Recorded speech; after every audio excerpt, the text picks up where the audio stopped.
আসসালামু আলাইকুম। ক্যানোপি আর্টের সাথে আছি আমি মোহাম্মদ ইয়াকুব আলী। এই পর্বে আমরা ভিএস কোডের বেশ কিছু গুরুত্বপূর্ণ শর্টকাট দেখব। আমরা যদি HTML ক্লোন 5 লিখে ট্যাব দেই তাহলে HTML স্কেলেটনটা চলে আসবে, মানে HTML এর স্ট্রাকচারটা চলে আসবে। এবার আরেকটা শর্টকাট দেখি। div dot nav area greater than ul dot nav menu greater than li multiple 5 greater than. এবারে ট্যাব দেই। দেখতে পাচ্ছি কত সহজেই আমরা এই কোডগুলো লিখে ফেললাম। এবার ক্লাস ন্যাব মেনু এই অংশটুকু কপি করি, আবার এলআই এর মধ্যে এটা পেস্ট করি, কিছুটা এডিট করে নেই, মেনু এর বদলে লিখি আইটেম। এবার অল্টার প্লাস মাউস ক্লিক এর ব্যবহারটা দেখব। ক্লাস ন্যাব আইটেম অংশটুকু কপি করে নেই। এবার যেখানে যেখানে পেস্ট করতে চাই সেখানে সেখানে অল্টার চেপে ধরে মাউস দিয়ে ক্লিক করি, এরপর কন্ট্রোল ভি প্রেস করে পেস্ট করি। এভাবে আমাদের যেখানে যেখানে প্রয়োজন, যত জায়গায় প্রয়োজন আমরা সেই নির্দিষ্ট জায়গায় কপি করা আইটেমটা পেস্ট করতে পারি। এবার একটু উপরের দিকে যাই, এন্টার দেই। এবার লিখি লিংক। এবার লিংক ফেভিকনের উপর মাউস দিয়ে ক্লিক করি অথবা ডাউন অ্যারো দিয়ে স্ক্রল করে ট্যাব দেই।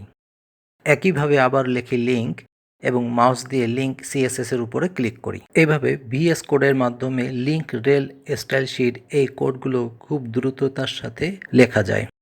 এবার আরও কিছু শর্টকাট দেখার জন্য একটা HTML টেমপ্লেট ওপেন করি।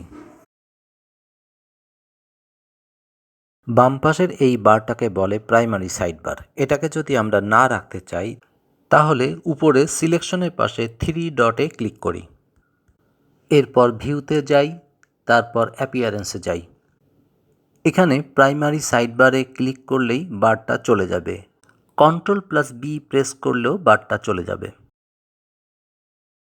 ডান পাশে যে পোর্শনটা দেখা যাচ্ছে এটাকে বলে মিনি ম্যাপ। এটা হাইড করতে চাইলে প্রথমে সিলেকশনের পাশে 3 ডটে ক্লিক করি, এরপর ভিউতে যাই, এরপর অ্যাপিয়ারেন্সে যাই, এরপর মিনি ম্যাপে ক্লিক করি, মিনি ম্যাপ হাইড হয়ে যাবে। এবার আমরা যদি কন্ট্রোল পি প্রেস করি তাহলে ফাইল সার্চের একটা অপশন চলে আসবে। এখানে লেখি .png। এবার feb.png এই ফাইলটাতে ক্লিক করি। ফেভিকন আইকন হিসেবে যে ইমেজটা ব্যবহার করা হয়েছিল সেটা চলে এসেছে। আবার কন্ট্রোল পি প্রেস করি, লেখি .png।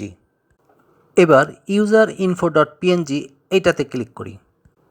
এভাবে কন্ট্রোল পি শর্টকাট ব্যবহার করে আমরা এই ফাইলগুলো সহজে ওপেন করতে পারি। আবার HTML ফাইলে যাই, কন্ট্রোল আপ অ্যারো প্রেস করে কার্সর সেম জায়গায় রেখে আমরা উপরের দিকে যেতে পারি, আবার কন্ট্রোল ডাউন অ্যারো প্রেস করে আমরা নিচের দিকে যেতে পারি।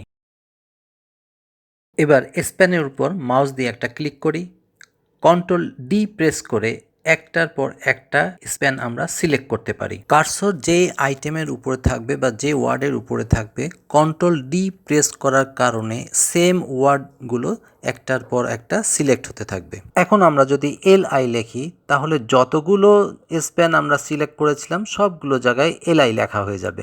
কন্ট্রোল জেড দিয়ে পূর্বের অবস্থায় ফিরে যাই। এবার এই প্যারাগ্রাফটা সিলেক্ট করি। এখন যদি অল্টার শিফট ডাউন অ্যারো বা আপ অ্যারো প্রেস করি তাহলে প্যারাগ্রাফটা ডুপ্লিকেট হতে থাকবে। কন্ট্রোল জেড দিয়ে পূর্বের অবস্থায় ফিরে আসি।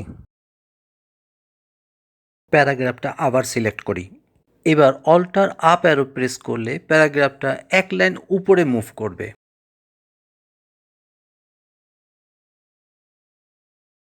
আরেকবার প্রেস করি, আরেকবার প্রেস করি। একইভাবে অল্টার ডাউন অ্যারো প্রেস করলে এক লাইন করে নিচের দিকে মুভ করবে।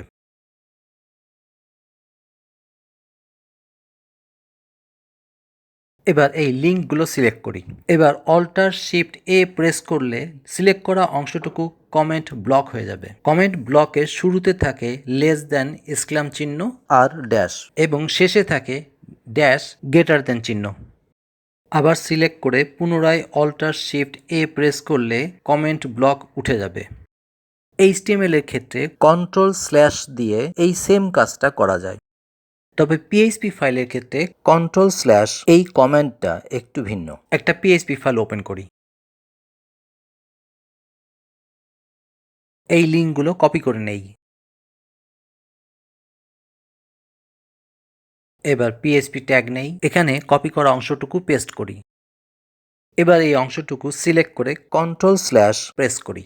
দেখতে পাচ্ছি এখানে HTML ফাইলের মতো কমেন্ট ব্লক হয়নি, প্রত্যেকটা লাইন আলাদাভাবে ব্লক হয়েছে। পিএইচপির ক্ষেত্রে কন্ট্রোল/লাইন কমেন্টের জন্য ব্যবহৃত হয়। কন্ট্রোল/, এটা মাল্টিটাস্ক করার জন্য ব্যবহৃত হয়। কন্ট্রোল/, এটা প্রেস করলে সেম পেজ আরেকবার ওপেন হবে এবং মজার বিষয় দুইটা পেজই একই সঙ্গে দেখা যাবে এবং দুইটা পেজেই একই সঙ্গে কাজও করা যাবে। যেমন এখানে বাম পাশের পেজটাতে CSS/bootstrap এটা সিলেক্ট করি। এখন ডান পাশের পেজটাতে গিয়ে নিচের দিকে যাই দেখার জন্য যে bootstrap.js এই ফাইলটা কি অবস্থায় আছে। এখানে দেখতে পাচ্ছি জেএস ফোল্ডারের ভিতরে ভেন্ডর নামে আরেকটা ফোল্ডার আছে, তার ভিতরে bootstrap.min.js এই ফাইলটা আছে। এখানে যেহেতু একই পেজ পাশাপাশি দুইবার ওপেন হচ্ছে, তাই আমরা এটা চেকিং এর কাজ করতে পারি, এডিটিং এর কাজ করতে পারি। এক্ষেত্রে কন্ট্রোল/ এই অপশনটার মাধ্যমে মাল্টিটাস্ক করার সুযোগ রয়েছে। এখন আমরা কন্ট্রোল/W প্রেস করে এই ফাইলগুলো ক্লোজ করতে পারি। এবার কন্ট্রোল/Shift/L এর কাজ দেখব। এখানে CSS/ এই অংশটুকু সিলেক্ট করি, এরপর কন্ট্রোল/Shift/L প্রেস করি। এতে করে এই পেজে যত জায়গায় CSS/ আছে সব সিলেক্ট হয়ে যাবে। এখন যদি আমরা এডিট করতে চাই, যেমন লিখি assets/css/, তাহলে একই সঙ্গে সব জায়গায় এই পরিবর্তনটা হয়ে যাবে। কন্ট্রোল/Z দিয়ে পূর্বের অবস্থায় ফিরে আসি। এ পর্যায়ে এখানেই শেষ করছি। পরবর্তী ভিডিও দেখার আমন্ত্রণ রইল।